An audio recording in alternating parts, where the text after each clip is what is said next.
Welcome back, mere mortals, to another edition of the Musings. Mere mortalites out there. I am Juan, and I've got Kyrin down here next to me. Hey, what's going on, people? Whew. Musings is a chance for us to talk about a more structured way of our learnings, thoughts, ideas, bouncing around our mind that we'd like to share with the mere mortalites out there. Today, I want to discuss two things. One, more NFTs. It is not my month of focusing on NFTs, but holy hell, has there been a lot of stuff happening in the NFT world. Yeah. This is good. And I think it'll really coincide with some podcasting 2.0, value for value type of thoughts. So I want to get them from you. And just a little bit of thoughts around lockdown. The lockdowns are going around Australia. I'll quickly touch on that at the beginning and just some thoughts that maybe you have, because I want to get your views, because you're very, very much not affected by this. But I think other Australians might. So it'll be interesting to hear from you. What about yourself? Very good. So also talking about podcasting, how you can be a better podcaster. I think some things that maybe we can improve on and that we've noticed. I also wanted to talk about growth and linking this to your book review of Innovation in Australia. I also have something about lockdowns. How about that? And, all right, well, let's pick it up with lockdown stuff. Yeah. So for me, straight off, lockdown's fucking cool. I love lockdowns. Yep. There's one reason I was going to be lockdowns. like, all small businesses just stop listening to us. Yeah. The one reason I like lockdowns is every time it's happened, there's this little brief period between it really sucking when they close down everywhere, the police come out, and you can't actually do things. And the time they say the lockdown, because that's when everyone's like, oh shit, well, I best get in whatever it is. Yeah, all the things I want to do, yeah. When I've gone to the park, the calisthenic park, every time this has happened, it's beautiful, man. I'm sitting there, there's maybe 10 other people exercising with me, so you sort of get a nice vibe. I'm there on my own most of the times because I exercise around midday-ish and on like a weekday, so no one's ever there.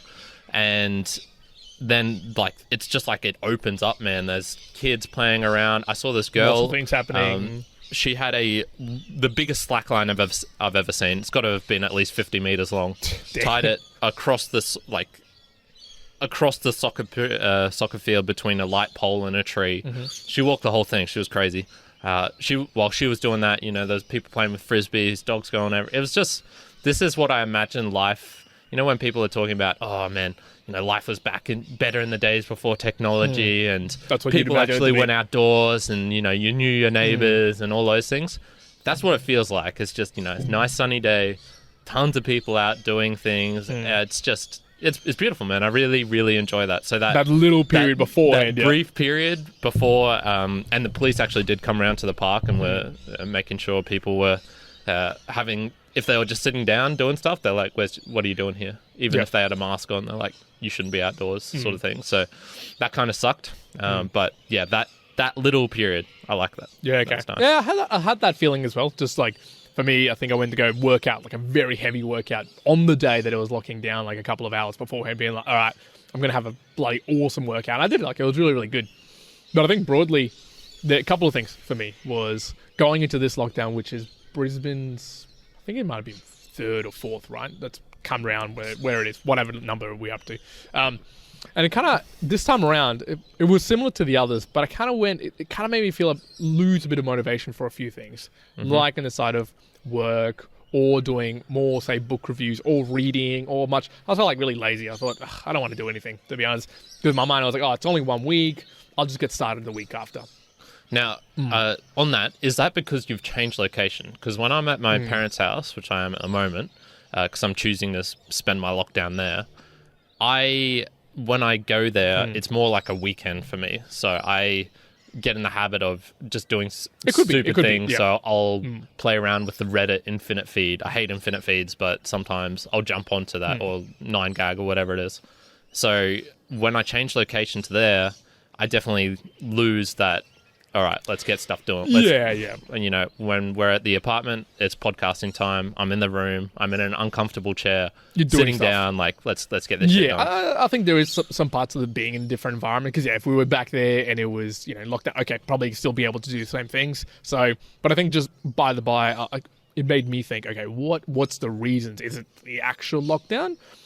or is it the restrictive nature that I can't do the things that I want to be doing? And I went, I think it's more the restrictive nature of, okay, if this was my like day-to-day to be really efficient and effective to do all these things, okay, I'm not able to do that. And even for me, this particular lockdown, just shifting again from my normal gym workouts to, okay, now I've got to go do like just body weights type of workouts. I was just like, that shift just took a little while longer. It's annoying, man. For me. I don't want to do this again. I don't want to run. I don't want to really go this distance. But you're like, okay, well, what else are you going to do, right? There's nothing else you can do. And it was the first time when I went, okay, should I purchase like a barbell and some plates? Like, it's not that expensive. I think it was for 260 kilos and a barbell, it was $2,500. And I'm like, okay, look, I could probably do it. But then I'm like, oh, where do I put it? Yeah, where do I use it? So you get into all these conversations where it's like, but I think it was the so why I'm finding lockdown so annoying for me is like, okay, the restrictive nature of, okay, well, I want to train or I want to go through my day-to-day life that I like to do. Okay, this is being restricted.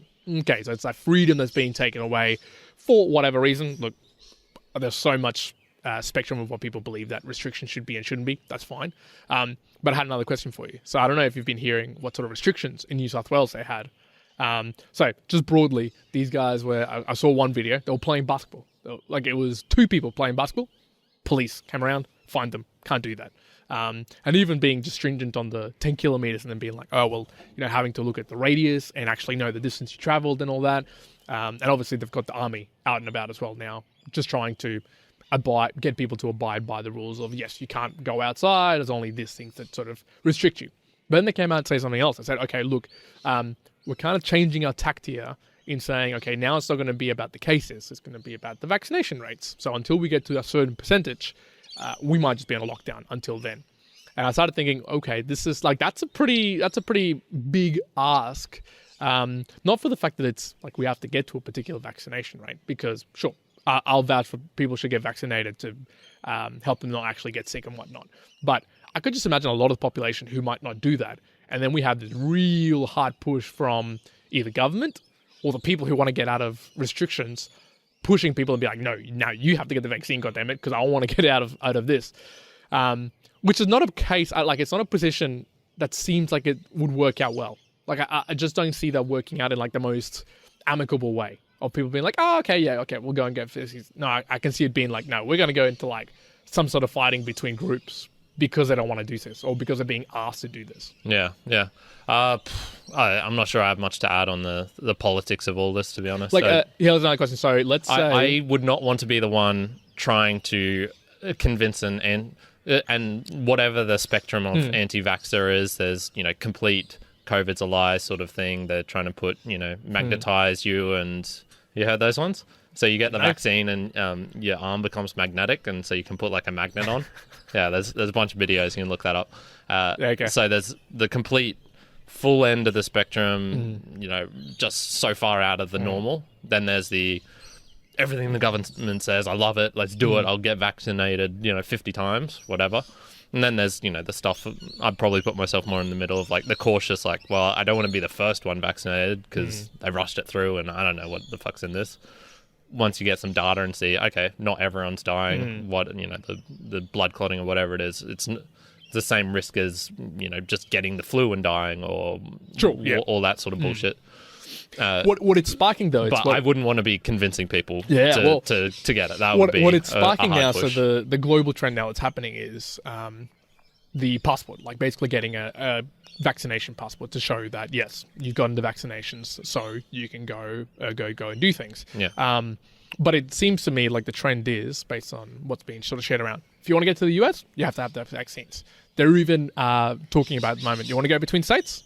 You need the double vaccine sort of passport to get around. Almost as like, you want to go do anything, like go to the movies, you want to go food, like get a restaurant, you need the passport. I don't see it too much of a difference as, say you're real into privacy. Well, if you want to travel, you have to use your passport to get overseas. You don't have another... Yeah. You can go on a container option. ship. You can get smuggled. Yeah, you could do that, or you could, I don't even know what the boat sort of situation is. I always wondered, like, why don't people just drive a boat across the ocean? What happens? Like, do they monitor every single small craft that comes into the country and do customs? They do when they come in. Yeah, they monitor like every small craft that comes in. Yeah, For me, that seems like an easy fix around. Like, I just thought there'd be ways of, towing shit underwater in your boat so that they can't see it, or jumping off, hiding in the water just before they. I don't know. But the same sort of thing. You take these things anyway. You're gonna have to, if you want to go overseas, someone somewhere is going to know you're going overseas, and there's not much you can do about that unless you're going the overseas full one, illegal route. So yeah, the I overseas sort of see one, it as I the same get that. thing. When it gets to the level of you can't go to cinemas, you can't go for food. That's getting it to a different level. Yeah, well, what it made me realize. So, and again, it's just speaking of the lockdowns and the mindset that it changes is. Being aware or being cautious of like, okay, sure, I can see it. Like, I'm like, oh, I don't have to go protest for what they're doing. But I could imagine if they took one next step further. So we're talking about vaccinations or having the passport so you can go to a restaurant. Let's say they took it one step further and said, oh, actually, if you don't support, this other bill that we're passing through, oh, okay, no, you can't go either. Like, let's say, something that may be contentious, like seeking asylum or for asylum seekers, something like that. And if they started saying, oh, well, if you don't support this, then you can't go to that country because you're not seeing the views of Australia or whatever country you want to talk about. I think that next step, I'd be like, okay, there's something wrong there. That's like a lead into something worse. And again, this is TikTok videos that I've been seeing. All of this is based on but TikTok. it was like, no, none of this is like based on TikTok. Yeah, but this particular one is... There was a couple of TikTok videos made by people in UK and some in US being like, oh, look at the horrific ways that Australian government is dealing with their population and locking them down. And they're kind of comparing it to like Orwellian style, like, oh, this is getting really out of hand. Make sure if you're in our countries, if this happens, make sure you stand up and don't allow it. So I'm like, oh, there's that view from the outside of Australia. Yeah. So I'm like, I can tell you on the ground, it doesn't feel like that. It doesn't, no, but I think for you especially, like you just don't get affected by it. So I think you especially don't see it. You don't see how it affects other humans because your day-to-day isn't being affected. Yeah, I was getting into this recently where I was thinking, just how much blindsiding could potentially happen to me, for example. So I've been doing a lot of research into cryptos and actually being able to cold store them, what's the best practices for that sort of stuff, and then it's like, okay, how deep should I get into this? Because I was still getting confused about the public address, the address, the public key, and then the private key, and I eventually, I think, somewhat figured it out. I still probably wouldn't be able to explain it well, but in my mind, I can sort of make sense of it. Yep. But then you get deeper and deeper, and it's like, fuck, man, I'm spending 20 hours researching this. Should I be concerned actually about nuclear energy? Like, is that something that's the big thing that's going to happen to me in 10 years' time that I really should be aware of? I don't know, man. There's a lot of things. There's too much stuff to how do you decide what is worthy of attention? As in, like, and I'm talking like things that will severely affect your life. So let's just say you're in 1915 Russia. The revolution hasn't, or actually it was just before the war, 1910 Russia. The revolution hasn't happened yet. You're sort of been in the Tsar system for God knows how long. How do you recognize that, oh, maybe I should be paying attention to these Bolsheviks and what Lenin's doing, because in 10 years' time, they're going to completely fuck up everything. Well, I mean, in that particular moment, it's hard because you also don't have the perspective of a global view. Like, you don't know what's going on from the outside. That's like the equivalent of like today's world North Korea. Like, if you're in North Korea, and I think Yeonmi Park was doing a phenomenal way, she talked with Lex and with Joe and a couple of others, talking about inside North Korea. When you grow up, you don't know. Like, you're just like, exactly. This is what it is. Calendar's based on, on the leader. He's just like this big thing. So it's not like you know until you see the perspective from an outside perspective. So 1910 Russia, obviously you might not have the communications outside to see it. So for you, it's like, oh well. But even then, I don't know. You're a human. You get to choose what you can, to a relative degree, the choices that you do have. How do you decide, or how do you know that this is going to be the big thing that's coming up? That's sort of what I'm at. Like, which is hard. Which it is hard. It is hard. Like, as I'm saying, like, these lockdowns on the next step, that could be the really big thing that you got to watch out for. But as you say, similarly, well, why aren't you doing the same thing with nuclear weapons that might be going around the country? Why terrorism? aren't I focusing on AI right now? Why aren't I focusing on maybe VR actually will be huge in 5 years' time, and by not not even not getting on the train, but just not recognizing, holy shit, I should be aware of this because it is going to be huge, etc. I guess it's because, It's hard, man. for me, I'd say all of that is being like, what's front of mind, like what's impacting you the most right now. That's not the same as saying, as you're right, it's not the same as saying what is going to be the most important thing. It's just what's the thing that's impacting you right now. So lockdowns would be for me, but it could be in the future. Yeah, you should have paid attention to the nuclear bombs and done something about that because now we're all screwed. Yeah. What if there was a rule like so just on the vaccine front? What if the sort of rule was you can only do things that you can't do pre-vaccinations, for example. So you can't. They didn't have the ability to fly, I believe, before vaccinations, or depends what type of vaccinations, I guess. But I'm sort of thinking like you should still be able to go to a restaurant without having a vaccination, but not fly overseas. You should still be able to, go to your local park or go for a hike, but maybe you shouldn't be able to work in huge conglomerations of people because you couldn't do that in the past. That's sort of my thought. Yeah, that would be my general rule as to fucking government. You listening to this? Get me on board, consultant. Get you on board. All right, you touched already on some crypto stuff, so I think we should venture into here. So crypto world. Let's talk NFTs. Let's talk NFTs and crypto world. Now, I'm obviously a big proponent for NFTs nowadays, especially the VeeFriends. So VeeFriends out there, if you're listening to this, very, very cool. Hello. One has some. That's why he's shilling them. That's right. Although it's getting to the point where, let's say a month ago, maybe I had to shill them to people saying, look, you should get into them. They're pretty cool. They've got this, you can go to a conference. Although right now it's getting to the point like I think it's set up in May at the moment, May 2022. It's not going to happen, right? There's going to be one in 2023 and 2024. So I'm like, okay, that's probably more so where I'm looking into going to this conference. But for me, that was like level 1. Now, since then, these things have been going off, like they've just been rocketing, but it's the whole NFT market which has been rocking, right? They've just been going really, really well. BAYC, which is Bored Ape Yacht Club, that one's been going really well. CryptoPunks have been going extremely well, which is one of the first NFTs to be sort of created. They're like, dude, Gary bought one recently for $3 million. They've just been going like nuts, right? They've been going nuts. Now, something that got released literally today, and I went, this is super cool, and I wanted to kind of talk about it with you, which is, and I want to make sure I'll get it up so I don't mess it up, because it's literally so new. NFTs PLP, right? PLP, and PLP stands for Pre-Launch Program, right? Exploring the projects and VeeFriends. So get this. So the way that he set it up is, Gary's a big personality. Lots of people know him, and he's really in deep in the NFT space. Plus, he knows like all the people who've created all of the absolute massive stuff. Lava Labs, who did CryptoPunks, NFT42, who did BAYC. So he's like in the know with a lot of these people. And he's basically been posting for the last month, like, I really want to help out other NFT creators, other creators who are wanting to get into the space.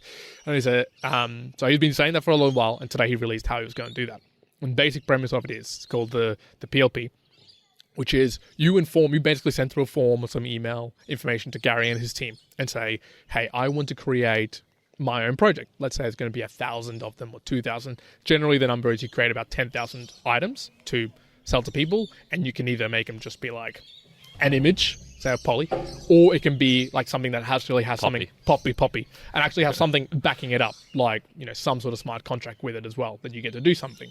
But what's the catch there? Why would you do that? So it's basically what he's saying is, you send me that, and what I will do, he'll pick the top 10 or top 15 that makes sense, that he wants to support as well, that he sees has a future as well, and he will share it through his platform and say, hey, everybody, this is what this is why it's cool, beneficial. He's got a platform of, let's say, 5-10 million people worldwide, so you can get you out to a bigger audience.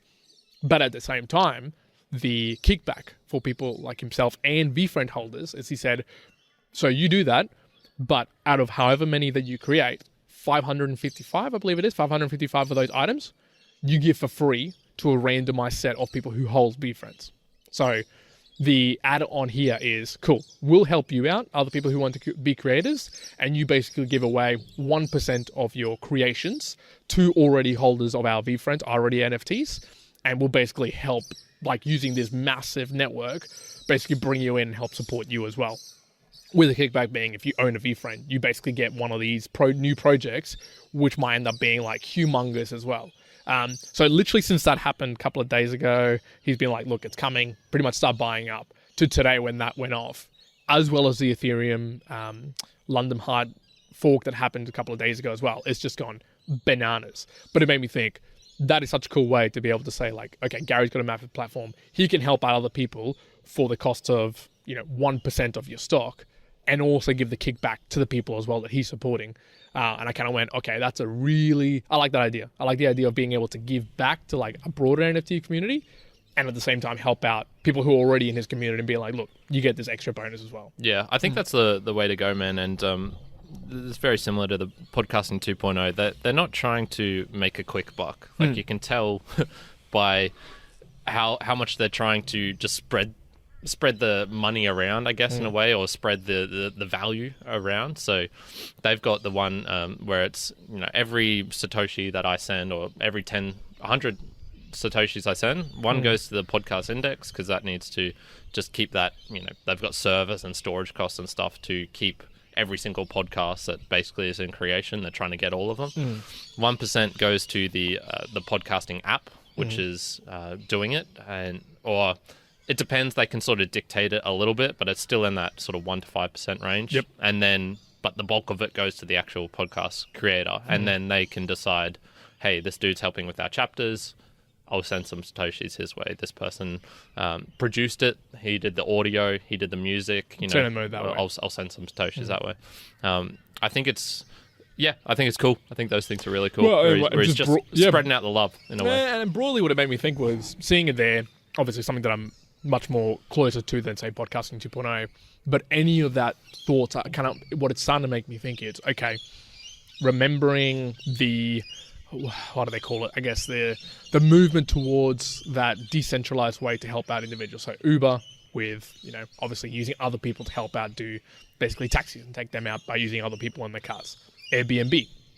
So that mannerism of working, I'm seeing whether it's Web 3.0 or whether it's this value for value type of mentality of, is this another way that you can shift the way that businesses operate just broadly, right? So, this is moving away from, hey, you pay me and I'll help you shield this out. Like Gary's purely going on the fact of, hey, I'll support you, and then obviously you give some of the support back, and I'm just trying to do it to support people, but everybody's sort of winning in this case. Yeah. Same with the podcasting. Like you're just listening to other people and you're just helping by. Yeah, he was sort of saying in essence, if anyone comes out of this method a billionaire, we've screwed it up. Something's gone wrong. I think they're really trying to fight that tendency that is just part of the universe for things to conglomerate, and when they're a bigger mass, then they get even more. The way that stars and galaxies form.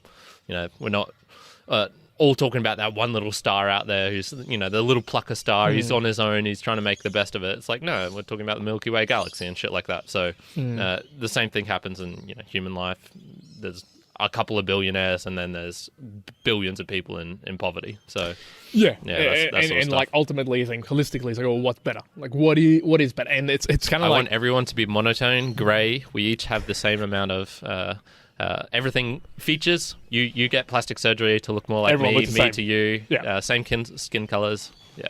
Well, it's almost, what I'm going now. There's this thought process of like, okay, imagine like, so Bill Gates was saying this, like, become really, really rich, or you become really, really rich to then support lots of people. As in, like, let's say you're like, okay, well, I'm going to focus on becoming really rich so that then I can give away a lot of this money to help out other people.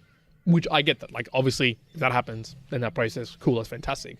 But I guess this view of like that value for value, it's like, no, okay, well, rather than one person become a billionaire and everyone else is kind of like, okay, trying to make it. Yeah, please, again, Bill Gates, give me some money. Yeah, it's more like, okay, just everybody gets everything broadly.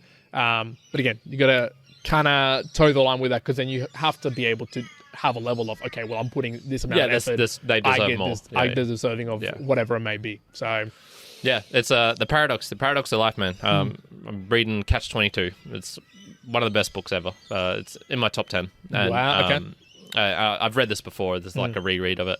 But he gets to the heart of paradox, I think. Like what it is, like there's a reason everyone knows what Catch-22 means. So that's sort of, you're stuck in a loop of paradox and you can't get out of it. That sort of thing. So, yeah, that's I think that's a fun concept. A fun concept. Yeah. Yep. We talked about the art of podcasting. So what do you think we can still do to be better podcasters, Juan? What's on the top of your list that needs addressing? That needs addressing. I'll go with, again, I think I've mentioned this in the past, structuring some of the conversations more specifically to only immortalites. It's still, to me, in my mind, I'm still just talking to you and talking about things that seem of interest to me. I'd love to probably not survey or quiz people, because I know how much I hate doing this, but really understanding the people who are listening to us, what they would also want to also be hearing. Maybe it's still the same topics, but what in particular is actually going to be useful. Like sometimes you tell me after I have a conversation with people like a Will Carney, if you talked about this, that would have been really interesting.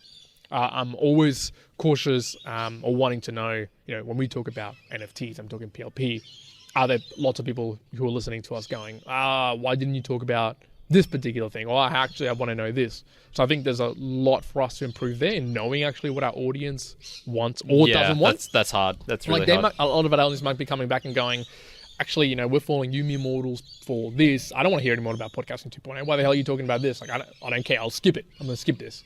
Maybe if I had some data around it, some stats, people saying it. But then you got to balance that with, well, it's what we want to talk about, right? So, I think we're just about getting to the level where we can actually look into some of the data. So, for example, I was going through the book review channel, which is, I suppose, like our largest out of everything. And I was actually just while scrolling through like the lifetime things, and I went, I actually can see rough ratios of likes to dislikes, for example, and I can see there's a certain subgenre of videos which have closer to the 80% of like to dislike ratio rather than some which are 95%. Yep. And I go, okay, maybe I can actually start looking at this and being, what did I do wrong with that video?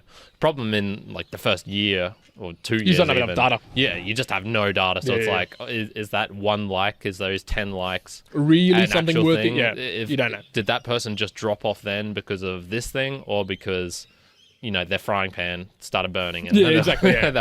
they run off? Like, how much can I look into that? So I think there's a bit of a slog where you have to just experiment and try out different things. What do you think? So the art of podcasting.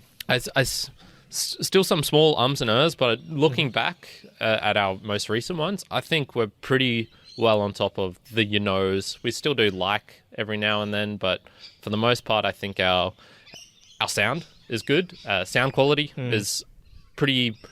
I'm pretty happy with that. I actually like the little bit of background noise that is in the background. There's, just once again, this. I feel even adding more onto it, the quality of not even the time investment to improve the quality. And there are people who go through every single episode of theirs and cut out the silences, cut out the little thing, the little breaths, which I think that's hear. what that is to me. That's actually an addition when you've got that.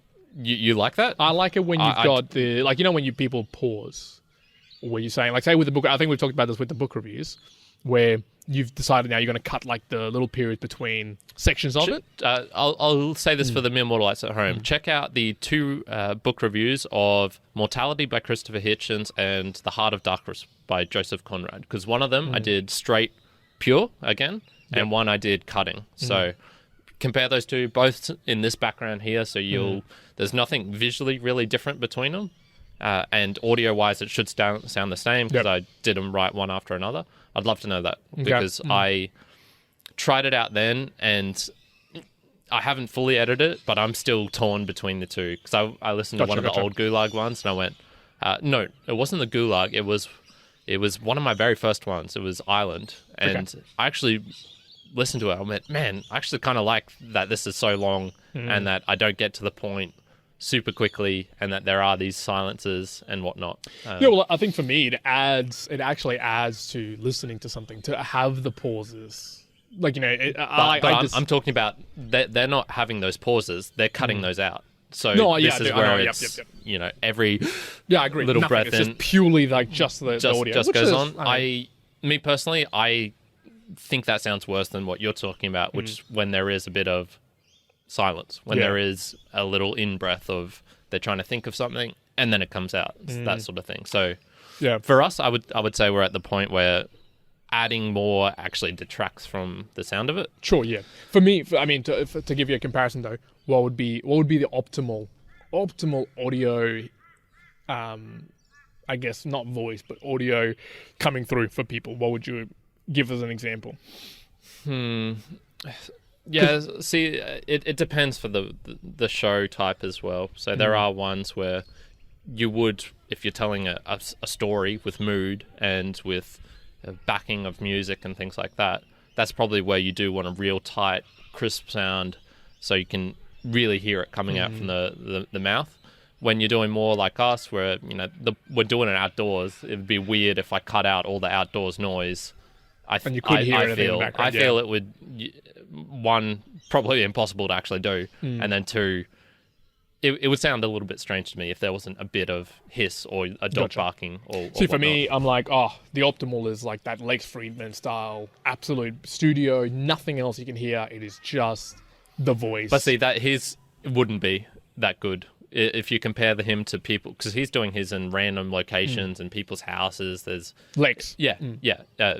Like if you check out, he does have a studio, but a lot of his are done in random locations. Oh, okay. Sorry, I'll say that it's the ones I'm talking about are the studio ones. Yeah. Okay. Yeah. And even then, he's probably not doing it super hard. I was going into some audio stats recently, and most people will put their files at 96 kilobits per second, something like that. But there are ones who are doing double, triple that.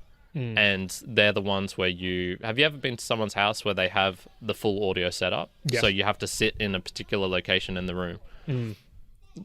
He's not doing that. His is not optimized for that. So there are people who are at that extreme. Audio file style where it's like super clean. Yeah. But to me, again, it's just the idea of like you don't take away the pauses, but it's very much just about the voice, the story that's being told, as opposed to, again, I think we were talking about this just prior to doing podcasting, that having the background and whatnot, it's good, but the way I consume podcasts, it's like, well, it wouldn't matter.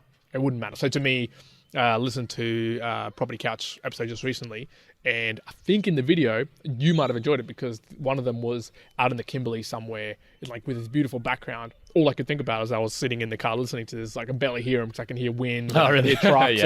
So it's like, sure, he's telling something, but I can kind of not really hear it. So I'm like, no, I don't. Yeah, I wouldn't really support that. Yeah. So for me, that. Yeah, I would just want to do more where I'm doing it like this way. So the book reviews yesterday, I actually really enjoyed them because they're out here. And I got a lot of joy looking at it visually and being going like, fuck yeah, that's a tight looking, that's a cool background. Me here goes out deep into the forest and visually, like I just thought that looked fucking awesome. So, but once again, are people listening to us or are they watching us? What's that sort of thing? What are you trying to optimize that's the interesting thing. Again, maybe a question for the immortalites out there. If you listen on YouTube, do you watch it or do you just listen, right? Because we only get to see the views, but that doesn't mean intrinsically that it means that you're actually watching it. It might just be you putting it aside. So a lot of the effort on the video cues might be like, well, no one's checking them because you are a podcast. You're not like watching it expecting there to be a really high quality video output. So if you're watching like someone describing a house or a tour or a vlog, okay, you watch it. But when it's supposed to be just audio, okay, like is anybody even actually looking at this? Yeah, exactly. So for me, I would say what we're doing is pretty close to the top of what we can manage, and now it's the additional stuff that's being put on. So, for instance, our website is fucking solid, man. I was actually using our search function recently because I was trying to figure out, oh man, what episode did I reference that in?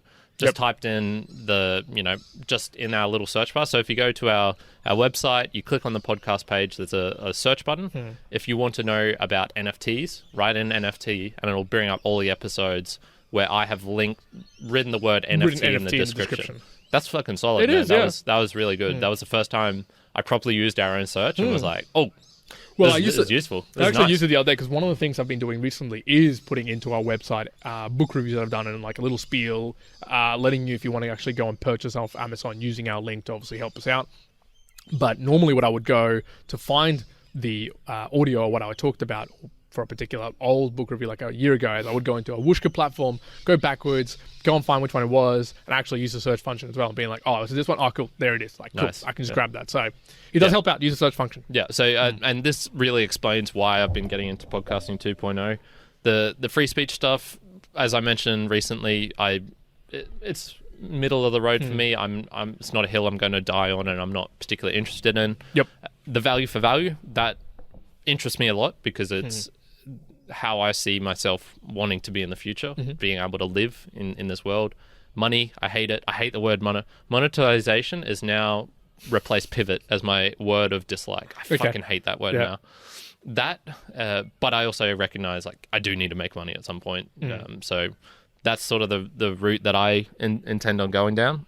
But honestly, what drew me in the most is that they're doing cool shit. I want to play out with chapters. There's all these things I'm doing on YouTube, putting in. I've been doing this for fucking a year, basically since we started. I put in the location on YouTube. It has no effect at all. The tags have no effect, but if you put a feature in there, I'm going to fucking use it, even if it does not help my discoverability or anything. Just play around with it. But these ones I see like, oh, man, I actually like, there's a reason I'm using these new apps more. It's because they're better than Spotify. I can see pictures. I can see links. There's a engineering one. I'll give it a shout out. Causality by another Brizzy dude, John Chidgley. And he was talking about, do you remember that bridge that fell in, I think it was Florida about 2 or 3 years ago, crushed 6 people, I think, died on it.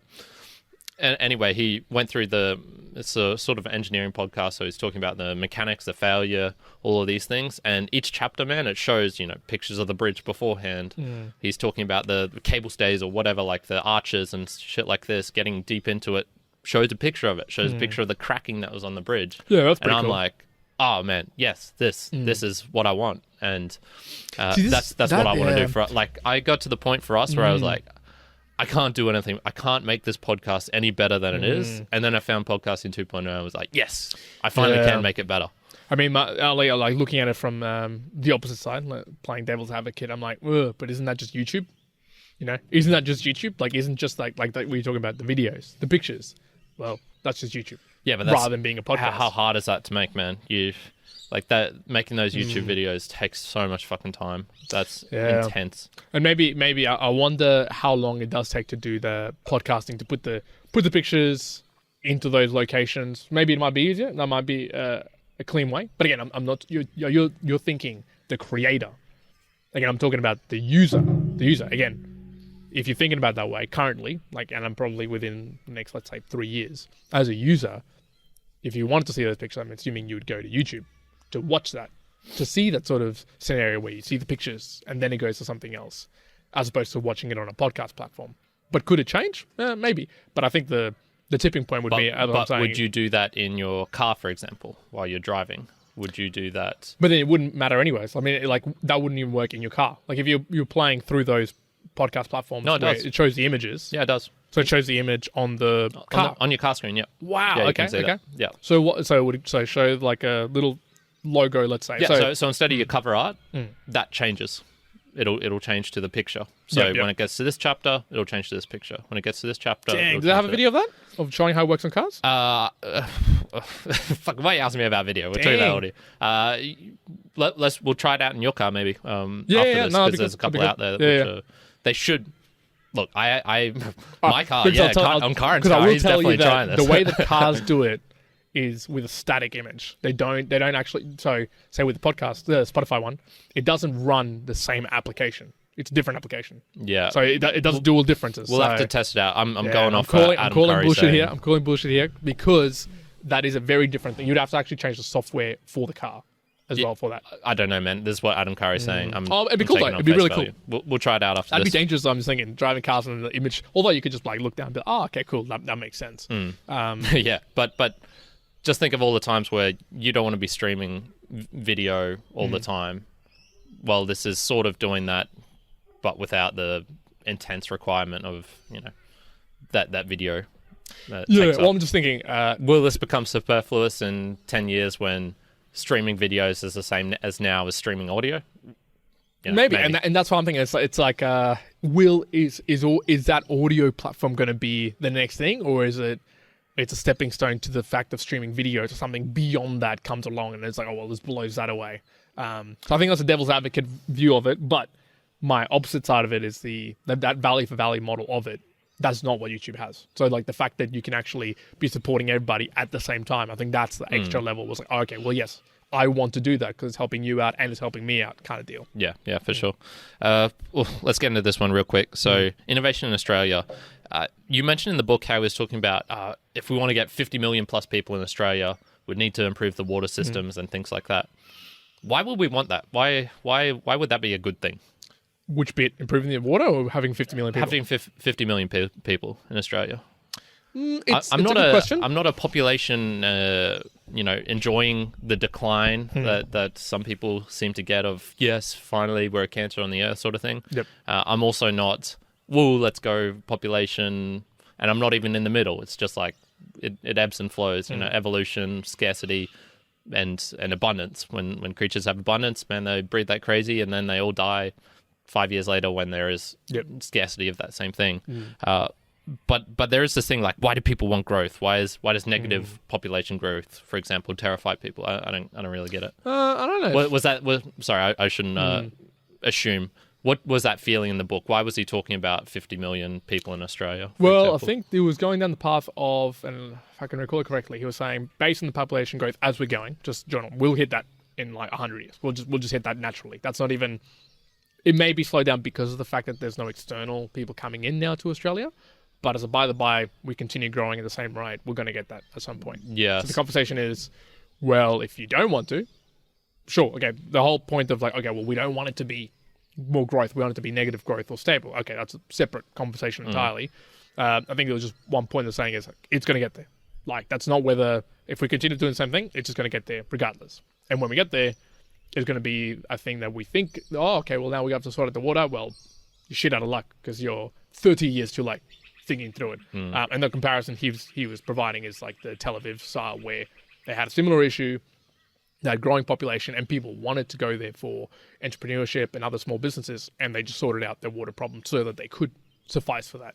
I think there's something also to be said that if we become a country that doesn't want to be in a growing phase, maybe not in the population sense, but in the sense that we want to be successful economically, successful in that we have a wonderful place to live and it's like a environmental place, that would breed people who want to also come here. So I think if you build a place like that, also people will want to come here, unless you like flat lock people out and to not come here. What? Yeah.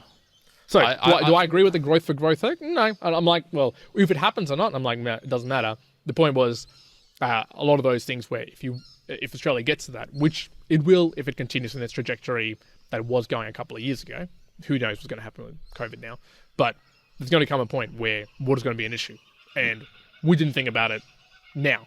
Yeah, gotcha. We'll get to a point then and be like, oh yeah, we can't do anything about that. Yeah, gotcha. Yeah, we'll have to explore this more deeply because I struggle between being like, what's the point of getting more shit and doing more things like that, like etc. But then also recognizing, man, I'm so glad I wasn't born 100 years ago where you didn't have any of these things. Well, this already happened in Australia, right? Like this issue already happened. Like the fact of not enough water in the book, and I can't remember the name of it.